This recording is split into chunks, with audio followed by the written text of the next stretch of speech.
as the Raiders defeat the Chargers 24-17. The last game played between the LA Chargers and the Oakland Raiders. Last game played at Dignity Health Sports Park. It's closing time on the Chargers' 2019 campaign. As the gates shut for the final time at their current home, their future is taking form 10 miles north in Inglewood.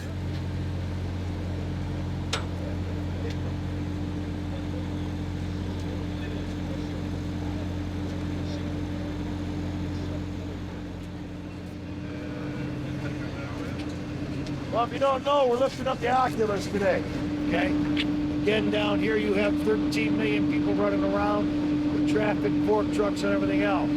Keep your eye on them also. Make sure you're making eye contact with the operators. So as far as, like he said, guys, 10 millimeters, that thing moves, shifts to the side, yell all stop, then we can proceed when he says. Know the number, you guys, or you're standing in front of. Because Marco and Michael will be asking for that number. All right, let's go to work. The crown jewel of NFL stadiums is nearing the home stretch in its construction, and it's about to be fitted with its centerpiece.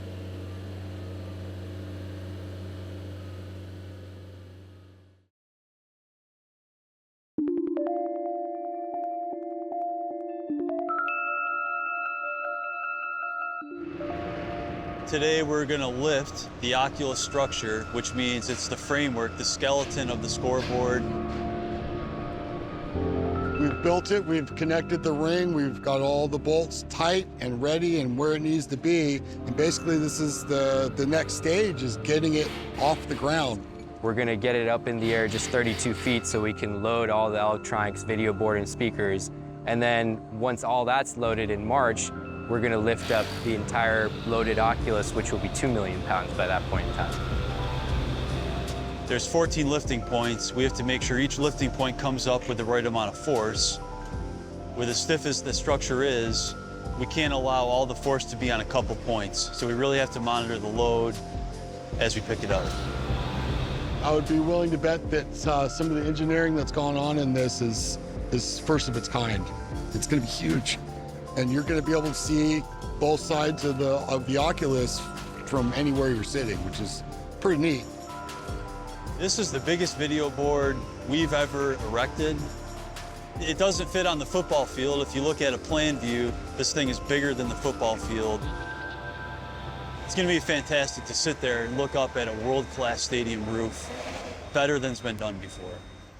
The grand opening of SoFi Stadium in 2020 provides an opportunity for the Chargers franchise to turn the page on 2019. With one final game left on the docket, the Bolts will look to gain momentum heading into the offseason against a familiar division rival.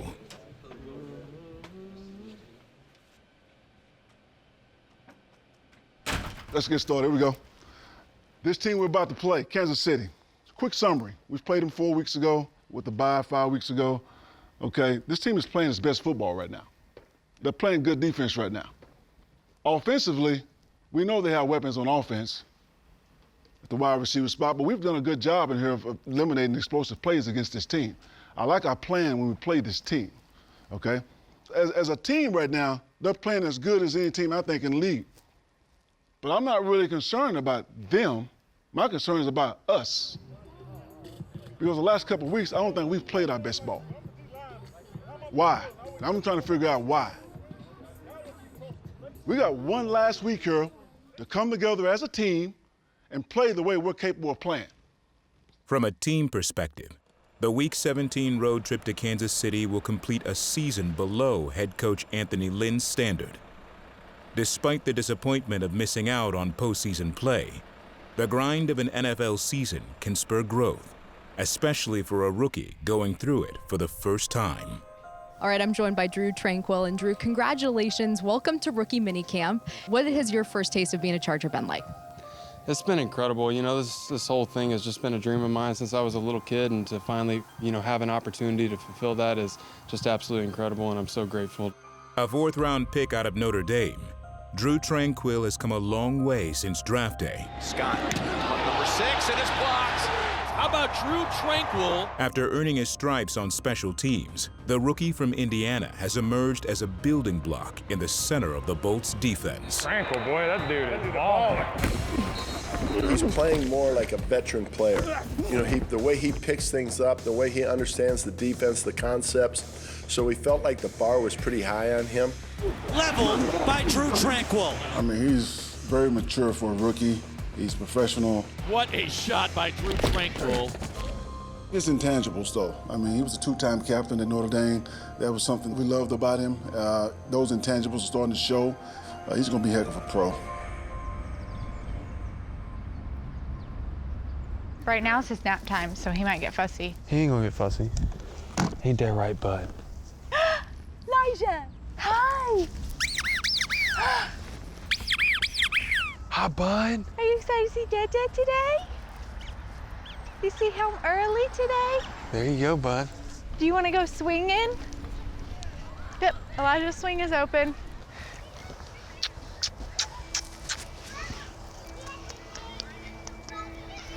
There.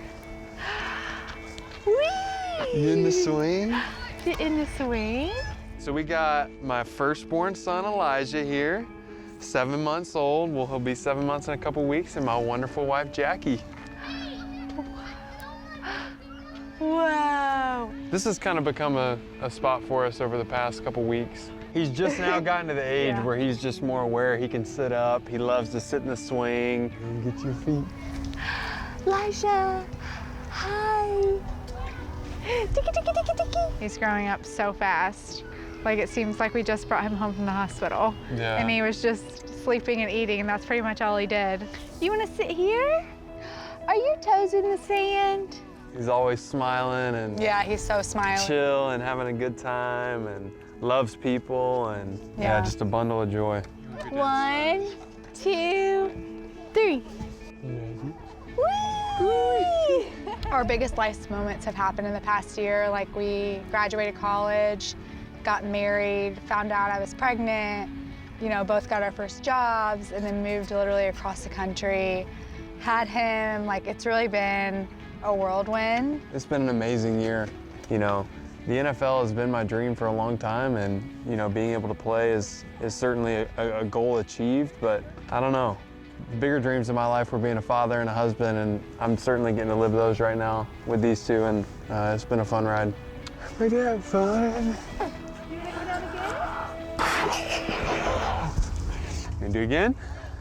All right. I mean, obviously it brings me so much joy to see, you know, his dreams coming true. And I mean, I know this about him, but like the college level, like he was underestimated going into Notre Dame, and he worked his way to being a 2-time captain. And even at the NFL level, he might be underestimated going in, but I know he's going to do the exact same thing that he did at Notre Dame. So really, how well he's doing is no surprise to me. Locke looking to throw on first down, comes back the other way. Lindsay, who's leveled by Drue Tranquill. And what a shot by Drue Tranquill. Rookie out of Notre Dame has made quite a few plays here in the second half. You know, I came into this year with the mindset of just embracing my role, whatever that was going to be, and early on it was special teams, and it's kind of transitioned more into a defensive role. And my thing was just come in with a positive attitude and embrace my role to the best of my ability. And, you know, I think we're building on something special here, and I think, you know, we're going to be in a place we want to be here in the next year or two.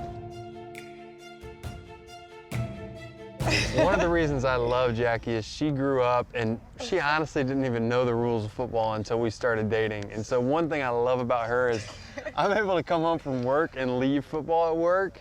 And, you know, certainly, what's the joke, babe? You look my name up on Twitter, and that's how I know how he's doing. Yeah, so whether I'm getting criticized or praised, she knows how I'm doing in the game. But I feel like you know now. You can watch a game. She can watch a game now. I mean, I just want him to do whatever makes him happy. I know he's a hard worker. He excels at everything he does. We went to high school together, and I remember moving to that school, and I was 13th in our class of 500, and someone was like, you know who's 12th? And I was like, who? And they were like, Drue Tranquill. So, I mean, he just succeeds at everything that he does. So, like, I guess I wasn't, I mean, it was such a huge accomplishment for him to come to the NFL, but in a way I wasn't surprised, because I know, like, if he has his sights set on something, he's going to work hard until he gets it. So, and that's how he's been since I've met him, just through the journey through Notre Dame and then now in the NFL.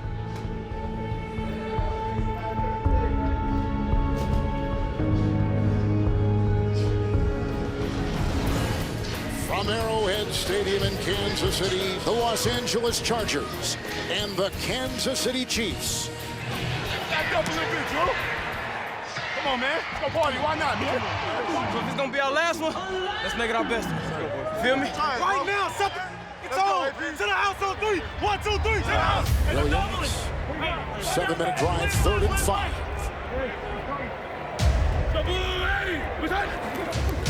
Williams on the move. Up the middle they come. It's outside, and Blake Bell of about a yard after the catch, and then hit by Jones and nailed by Drue Tranquill, the rookie out of Notre Dame. Tranquill, did you hear that? Did you hear that? There he is. Wait. Williams in the backfield for Mahomes. Blocks are there, so is Williams. He's got the first. Chase gets by Davis. Dancing free, spins on a top, brought down by Tranquill. Go, Daddy! Say, go, Daddy! Go, Daddy! Drue Tranquill and the Bolts defense were up to the challenge early in Kansas City, providing the offense an opportunity to take the lead in the second quarter. This first play, if I give you a pump, just work him and let it go. I shouldn't pump. Yeah. I got you. He's pressed, I might. All right. Rivers in the shotgun. Eckler to his right. 3rd and 7 for Rivers. And they bring a blitz. Rivers goes out left. Mike Williams. Nice catch by Mike Williams near the 45. It's now 9:78 on the season after that 15-yard grab. And a new set of downs, DJ. Mark at 1. Quick snap and a pitch to Eckler, looking for that right edge. Man, does he just turn on the Jets once he hits that corner all the way into plus territory, the 49. Justin Jackson, the running back, 1st and 10. Rivers it as he throws. Caught by Williams. Defender fell, and then finally getting him down. Breland on his back. 22-yard pickup. Rivers to pass, looking for Eckler, still looking for Eckler. Instead, it's a screen to Jackson underneath. He's got some room, cuts inside 20, 15, lowers the shoulder all the way to the 13, and another first down. Mark at 1, DJ. A gain of 10. 11th play of the drive, 3rd down and 10. Rivers, shotgun, goes to the end zone. That's grab, Allen, touchdown. What a catch. Keenan Allen. 12-yard touchdown throw. And the Chargers have taken a lead. Hold up, brother. Let me put you on, brother. The Bolts opened the second quarter with a convincing touchdown drive to take the lead. As the game neared the halftime intermission, the Chiefs would regain the momentum. 1st and 10, Mahomes deep, caught for a touchdown. Grab by Tamarcus Robinson. And in front of the 2-minute warning, the Chiefs go back ahead 9-7 of the Chargers. 2 minutes, 16 seconds, all 3 timeouts, and the 2-minute warning to work with. 9th play of the drive, 2nd and 3. Up the middle they come, and downfield he goes. It's picked off by Matthew. Tyrann Mathieu, big-time interception. Tyrann Mathieu with his 4th interception of the season. It looks like the Chiefs going to be content to take that and just head into the locker room. Chiefs 10, Chargers 7. They'll start the second half with the ball. A late first-half surge by the Chiefs energized the Arrowhead crowd. Coming out of the half, the Bolts wasted no time bringing the home fans back to earth. Mahomes intercepted and picked off by Mike Davis. It's a pickoff right there. Watkins can't make the tackle, slipping away. Schwartz is on his back and brings him down. Michael Davis has picked off his 2nd pass of the season.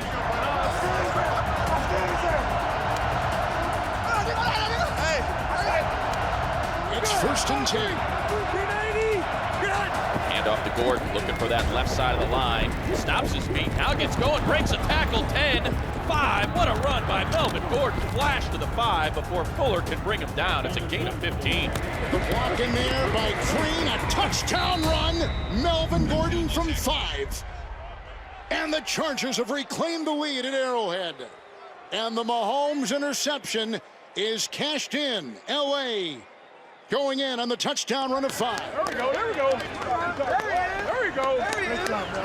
There we go. I see you, Mel. How's it going? There it is. I say you're running hard. Ty Long set to kick it away, so each quarterback with an interception did not cost the Chargers the 7 points, as it did for Mahomes and the Chiefs. And Hardman going to bring this out 5 yards deep in the end zone. Nicole Hardman gets a block from Sherman, gets a block from Thompson. He's off to the races, cuts inside.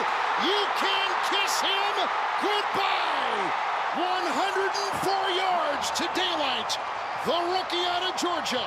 The Chargers' second-half lead would be met with a swift response from a Kansas City team stocked with game breakers. By with you. Oh, and he spins free. There he goes. It's a foot race. Perriman trying to get him. There he goes for 6. Galloping 84 yards. So make it a 10-point advantage. Chiefs on top of the Chargers, 24-14 on the LA Chargers Football Network. Down 10 in the final quarter of the bowl season, Phillip Rivers and the Chargers offense refused to go down quietly. By his side, providing a block. Here comes Rivers. There goes Keenan Allen. Diving close to the first down. It's a gain of 13 on 3rd and 15. Rivers on 3rd down, 3rd and 12. All kinds of time, middle of the field. Now there's Keenan Allen with a catch, and that's a first down to the 44. Rivers, Gordon holds on. Chased by Sorensen. Drilled by Freeland. Brought down in the secondary by Watts. Bring the blitz. Rivers tosses to Gordons. Runs away from one Chief. 25. Cuts inside 20. Still on his feet to the 17. 13th play of the drive. Rivers underneath Eckler. Falling was Matthew. Pushed out by Sorensen. With the catch and run, he takes it down to the 9. Rivers, Hunter Henry, and diving for a touchdown. He's in. The tight end, Hunter Henry. 8-yard touchdown pass. And the Chargers back in business. Hunter Henry's late score would ultimately not be enough. And the Chiefs are going to hang on to win 31-21. The Chargers finish the year 5-11. And certainly a disappointing season between injuries and turnovers and late game execution. Just was not to be in 2019. Phil, if you look back at your career here, what are you proudest of? Doing it with so many guys over 14 years, and going to the locker room, win or lose, and I can say, dadgummit, we're short. We fell short, or we won. But shoot, I couldn't try it any harder. So I think 2 different kind of elements there, but I think that's the 2 things that come to my mind right offhand.